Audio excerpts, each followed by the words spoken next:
میں کہہ رہا ہوں کہ منکرین جو اس پر انکار کرتے ہیں ان کے بزرگ بھی ان وسیلوں کو جائز سمجھتے ہیں. مثلا قاضی محمد بن علی شوکانی المتوفی 1250 ہجری، ان کی کتاب تحفۃ الذاکرین ہے اور انہوں نے وسیلے کو جائز لکھا ہے صفحے 56 پہ. ذوات اقدس صلی اللہ علیہ وسلم کے وسیلے، ذوات قدسیہ کے وسیلے کو جائز کا. ٹھیک ہے، اور حدیث پاک سے اس پر دلیلیں دی ہے. عدر النزید میں بھی انہی کی یہی بات موجود ہے. وحید الزمان صاحب جو ان کے بڑے ہیں وہ بھی ہدیۃ المہدی میں ان کا حوالہ موجود ہے اور باقاعدہ اس کو دلائل کے ساتھ انہوں نے ثابت کیا. تو یہ تو دلائل ہو. شروع میں نے کہا تھا کہ جو ان کی اعتراضات کی لسٹ ہے نا وہ میں آپ کے سامنے رکھوں گا کہ کہتے کیا اور ان کے جوابات کیا.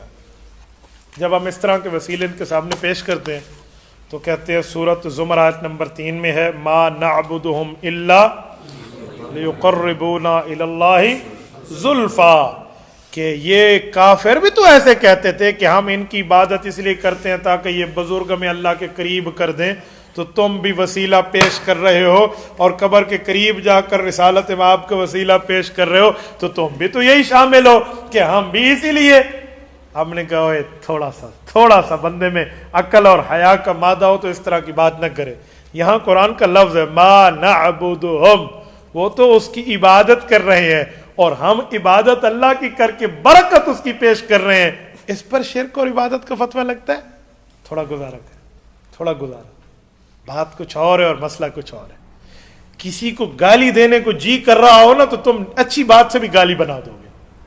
بھائی ایک غلط چیز بنتی نہیں ہے تو کیسے بنائیں گے؟ میں مثال دیتے ہوئے کہتا ہوں گھوڑی جو پیر چاہتا ہے نہ کھوتی بھی چاہ کھلوتی ہے. گھوڑی تو کم ہو رہے کھوتی تو ہو رہے تو کس آ کے تجھے اعتراض بڑھتا کو نہیں بڑھا کے کسی سے سر مار دو. یوں نہیں ہے بھائی.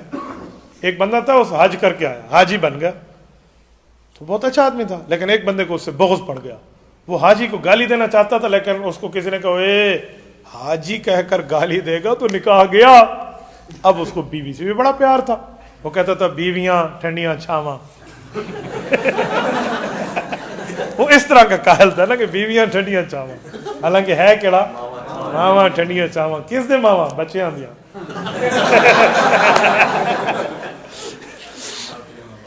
جی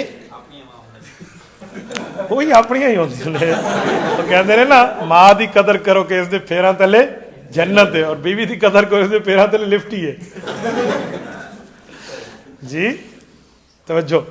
تو وہ حاجی کو بڑا بیوی سے پیار تھا تو اب وہ گالی بھی دے رہا تھا حاجی کو لیکن حاجی کہہ کر نہیں دیتا. تو اس نے ایک ترتیب سوچی.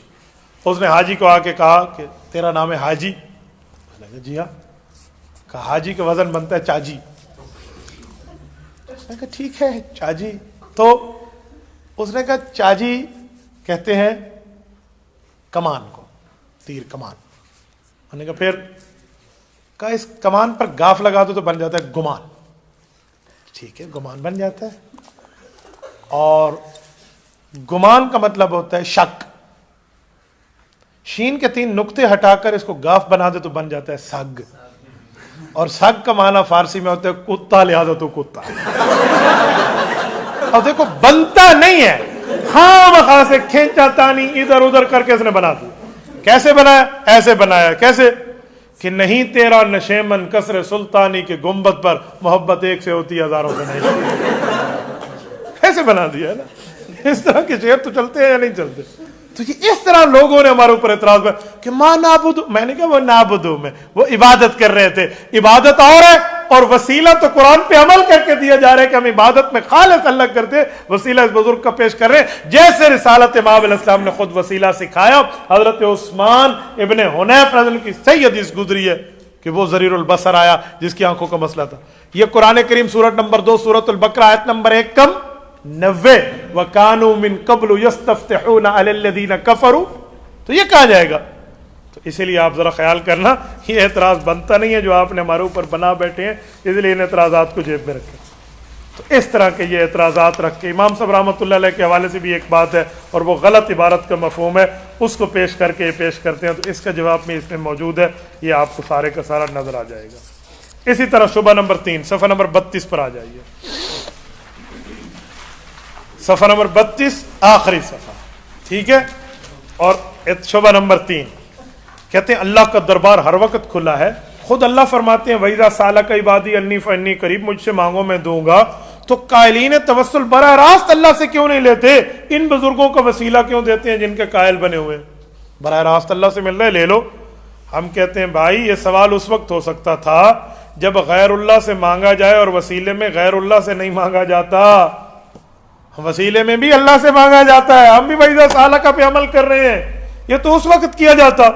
نمبر 2 بات یہ ہے کہ ہم اس بات کے قائل نہیں ہیں کہ توسل بالذوات کے بغیر دعا قبول ہی نہیں ہوتی. ہم کہتے ہیں توسل دو تب بھی ٹھیک ہے، نہ دو تب بھی ٹھیک ہے. ہم تو دونوں صورتوں کو جائز کہہ رہے ہیں. تو ہم نے کون سی آیت پہ عمل چھوڑ دیا؟ آیت پہ عمل تو بالکل ٹھیک ہے، پورے کا پورا ہو رہا ہے.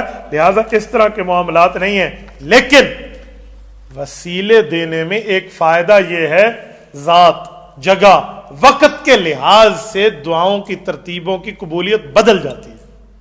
ایسا نہیں ہے ایک بندہ یہاں پڑھ کے دعا کرے اور ایک بندہ کعبۃ اللہ شریف میں پڑھ کے دعا کرے، فرق نہیں ہے. تو جگہ سے فرق آ گیا ہے نہ آ گیا. ایک بندہ اپنے شیخ کے پاس قرب میں بیٹھے اور ایک صحابی رسول اللہ کے قرب میں بیٹھے، صحبت کا کوئی فرق نہیں ہے. تو جہاں جگہ کا فرق ہے، وقت کا فرق ہے، ذات کا فرق ہے، تو اس لیے وسیلے سے قبولیت کا فرق زیادہ آ جاتا ہے. ہم تو اس لیے کہہ رہے ہیں، ورنہ بغیر وسیلے کے ہم نے کبھی ناجائز کہا ہے؟ تو یہ تو آپ تب ہمارے اوپر وَإِذَا سَأَلَكَ کا خلاف پیش کرو جب ہم بغیر وسیلے کے ناجائز والی بات کریں. ہم تو بات ہی نہیں کر رہے. لہٰذا آپ کو اپنے معاملات میں ٹھیک رہنا چاہیے. اور وقت کے ساتھ دعا کا ثواب بڑھ جاتا ہے. یہ ثبوت کہاں سے؟ رسالت مآب علیہ السلام سے. یہ آپ دیکھیے جامع ترمذی جلد نمبر 2 صفحہ نمبر 187 باب بلا ترجمہ ہے، ابواب الدعوات ہے. یہ سنن کبریٰ النسائی دیکھ لیں، یہ سنن نسائی ہے، نسائی نہیں ہے. نسائی کا معنی ہوتا ہے مائی وائف، بہت سی میری بیویاں، ٹھیک ہے. نسائی ہے، نسا علاقہ ہے. میں ایسے انجینئروں کو جانتا ہوں جن کو نسائی اور نسائی کا فرق نہیں آتا اور وہ اعتراضات علماء پہ کرتے ہیں، جن بیچاروں کو معنی ہی نہیں آتا کہ کتاب کا معنی کیا ہے، جی مشکات ہے یا مشکوت ہے، جن کا علم یہ ہو اے بدھو چبت الامت کا حال یہ، اور بات اعتراضاتوں پہ کرتے ہیں. تو یہ جلد نمبر 6 صفحہ 32 پر ہے. اور یہ باب ما یستب من الدعاء و دبر الصلاۃ المکتوبات کے تحت حضرت ابو امامہ باہلی رضی اللہ عنہ، ابو امامہ باہلی صدی بن عجلان اور امام اعظم ابو حنیفہ رحمہ اللہ کے براہ راست استاد ہیں یہ صحابی. یہ روایت فرماتے ہیں قیل رسول اللہ صلی اللہ علیہ وسلم ای الدعاء اسما، کہ کون سی دعا سب سے زیادہ قبول ہوتی ہے؟ ٹھیک ہے. قال جوف اللیل الاخر، وہ رات کا پچھلا حصہ، اور نمازوں ودبر الصلوات المکتوبات، اور نمازوں کے بعد، فرض نمازوں کے بعد.